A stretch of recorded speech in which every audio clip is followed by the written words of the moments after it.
In this video, I'm about to show you 10 US grocery and retail stores you should never buy beer at, and 5 stores where you can actually walk out feeling good about what you paid for, starting with the ones worth your hard-earned money. Number 10. Walgreens. Walgreens operates over 8,000 locations across the United States. A lot of them sell beer. And a pharmacy has absolutely no business being your beer retailer. Here's the proof. Walgreens beer sections are almost universally warm-stored or inconsistently refrigerated. A significant chunk of their beer sits on ambient temperature shelving near checkout areas where temperature swings based on foot traffic and the time of year. Beer, especially anything hop-forward, degrades meaningfully above 55 degrees Fahrenheit.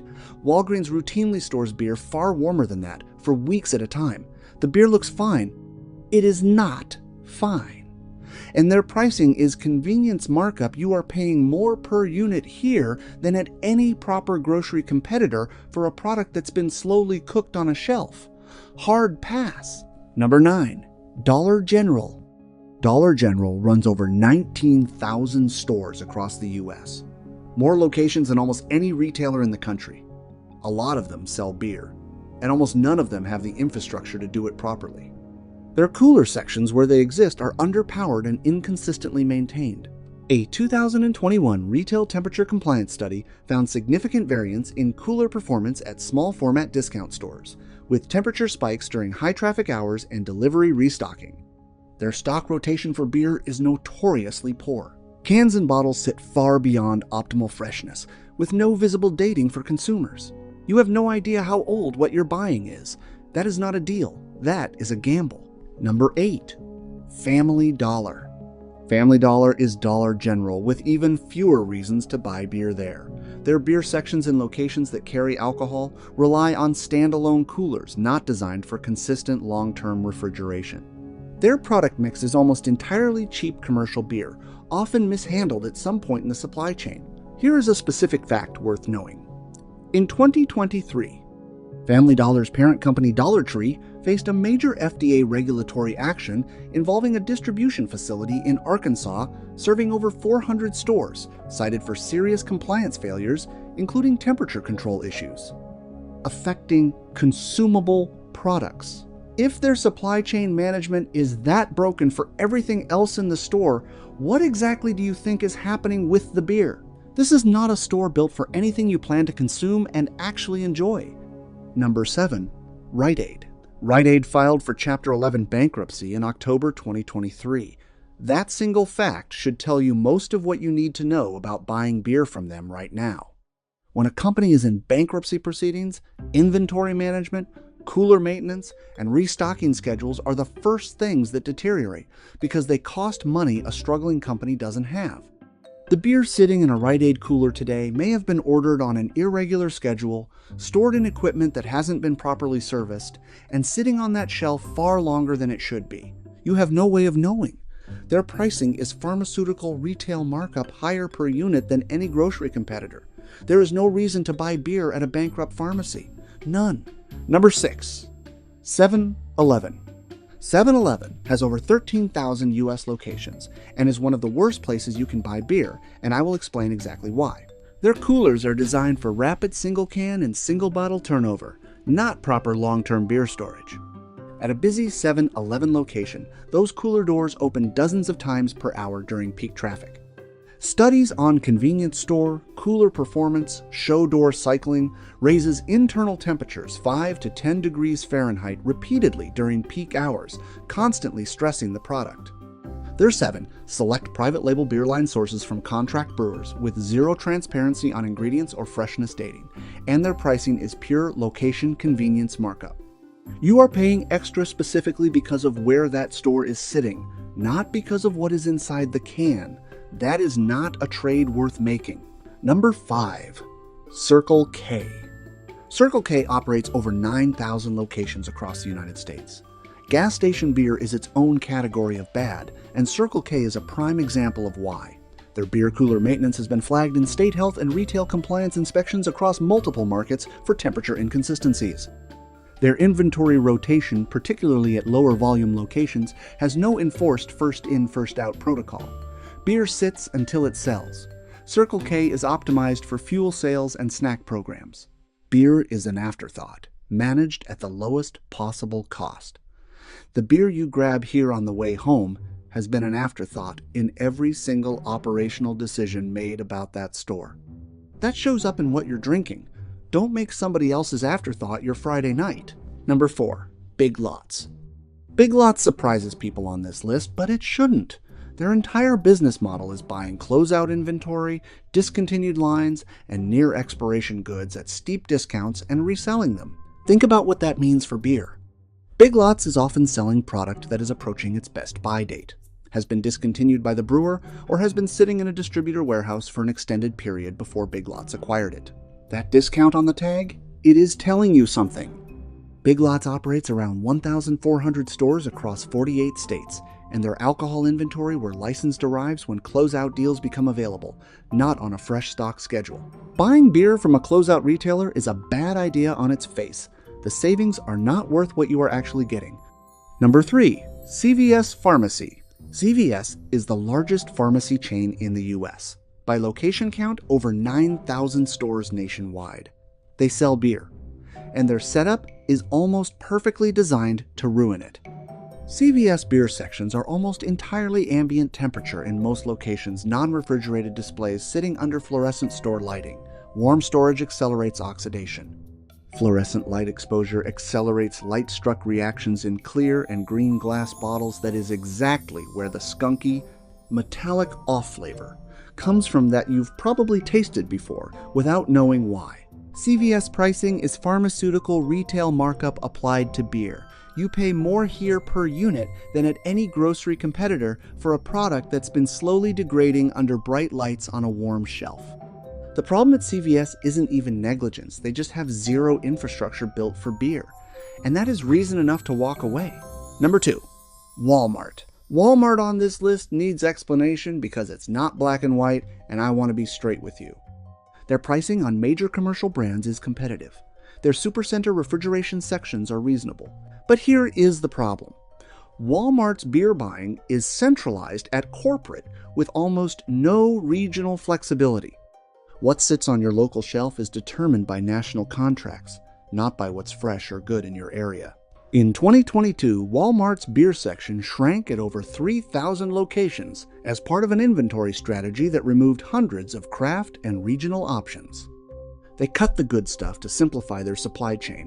What's left is primarily Bud Light, Coors Light, Miller Lite, and Walmart's great value adjacent cheap labels sourced from contract brewers with no transparency. Stock rotation at high-volume Walmart locations is notoriously inconsistent. New product gets stacked in front, old product gets buried. For a basic commercial six-pack at a low price, Walmart is fine. For anything beyond that, you are walking out disappointed and probably with something that has been on that shelf longer than the label suggests. Number 1. Winn-Dixie. Winn-Dixie is number 1 on this list because every single problem on this list, poor storage, operational failure, financial instability, weak selection, uncompetitive pricing is concentrated here at full intensity. Winn-Dixie runs around 240 stores across Florida, Alabama, Louisiana, Mississippi, and Georgia. They filed for bankruptcy in 2005. Their parent company, Southeastern Grocers, filed for bankruptcy again in 2018. That level of repeated financial failure does real damage to store-level operations, cooler maintenance, restocking schedules, inventory management. These things require money and attention that a company cycling through bankruptcy cannot consistently provide. A 2022 independent grocery retail assessment identified Winn-Dixie locations as having some of the highest rates of expired and near-expired beer product on shelves among major regional chains in the Southeast. Their cooler maintenance has been cited in state health inspections for temperature compliance issues across multiple locations. And they're pricing full grocery store prices for beer managed at closeout store quality levels. You are paying top dollar for a product that has potentially been through multiple temperature swings in a cooler that may not even be working right. They operate in Florida, a state with a vibrant, nationally recognized craft brewing scene, and their shelves are still dominated by the cheapest commercial macro lagers available. That tells you everything about where their priorities are. This is the one to walk straight past. But not to fret, as here are the 5 you can actually put your trust on starting with. Number 5. Total Wine and More. Look, I've walked into a lot of stores over the years looking for a decent cold one, and most of them let me down. But Total Wine?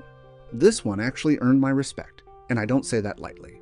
Total Wine and More operates over 230 stores across 28 states, and they carry more than 8,000 different beers. 8,000! That's not a beer aisle, that's a beer library. Their entire model is built around buying directly from distributors in high volume, which cuts out the middleman markup that other stores quietly pass on to you. A craft 6-pack that runs $12 or $13 somewhere else? You'll regularly find it for $9 or $10 here.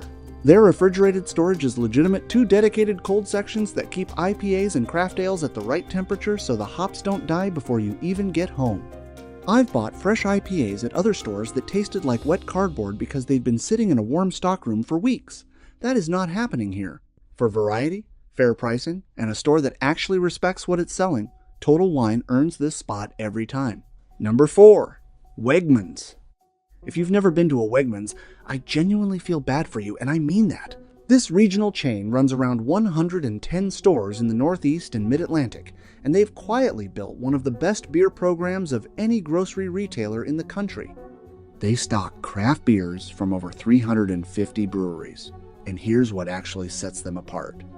Their buyers rotate selection based on freshness dating. They pull beers past peak. Most grocery chains, they leave stale product on the shelf until it sells, and you have no idea how long it's been sitting there. Wegmans tracks this more seriously than most of their competitors. Their Mix a 6-pack program lets you build your own 6 from single bottles at fair per unit pricing. Try something new without committing to a full pack of something you might hate. That is rare, and that is respectful to the customer. A 2023 American Customer Satisfaction Index survey ranked Wegmans among the top 2 supermarkets in the entire country. That didn't happen by accident. Number 3. Costco. Costco for beer? Hear me out, because this one makes more sense than most people realize. Costco's Kirkland Signature beer has been contract brewed by respected facilities, including Gordon Biersch, at various points, which means you're getting professionally brewed beer at a fraction of name brand. Markup. A 24-pack of Kirkland Light runs consistently under $20 at most locations, while comparable name brand packs go for $25 to $29 at standard retailers. That gap adds up fast. The selection isn't deep, that's the honest truth. You're not finding 50 craft options here, but what Costco carries, they carry consistently. And their volume means high turnover, which generally means fresher stock. Their warehouse refrigeration is properly maintained. For guys stocking up for a weekend, or just wanting reliable beer at a price that doesn't insult your intelligence, Costco absolutely delivers. Number 2. Trader Joe's. Trader Joe's doesn't get talked about enough in the beer conversation, and that is a mistake. With over 570 locations across the U.S., they've built a strong beer program around 2 things: solid private label offerings and rotating seasonals that actually change. Their Boatswain brand IPA and double IPA consistently rate between 7.5 and 8.2 out of 10 on major craft beer review platforms, competing directly with craft beers that cost twice as much per bottle. Their 6-packs run $5 to $8. That is not a misprint. $5 to $8 for a legitimately well-reviewed, properly crafted 6-pack. They don't clutter shelves chasing every commercial lager. They curate, they rotate, and they keep it interesting. For folks watching every dollar right now, and a lot of us are Trader Joe's treats beer seriously without charging you for the privilege of shopping there. Number 1. H-E-B. H-E-B. If you live in Texas, you already know. If you don't, let me tell you why this chain over 340 stores, primarily across Texas, runs one of the best beer programs of any grocery retailer in the entire country. Their beer selection averages over 1,000 individual products depending on store size, and their pricing on craft and import beers runs 5 to 15% below comparable retailers in the same markets documented in multiple Texas consumer price comparison studies over several years. But what makes HEB number 1 is their Texas Craft Beer Program. They specifically partnered with over 60 Texas-based craft breweries, giving real shelf space to smaller quality producers that would never survive inside a Walmart or Kroger environment. Carback Brewing, Austin Beer Works, Real Ale Brewing, these are named, real, thriving breweries that benefited directly from H-E-B's commitment. They championed the little guys when the big retailers were busy cutting them out. Their refrigerated sections are large, well-maintained, and organized by style. That sounds basic, it is not standard. For value, variety, quality, and genuine investment in the beer community, H-E-B is the gold standard. If you're in Texas, you are lucky. Use it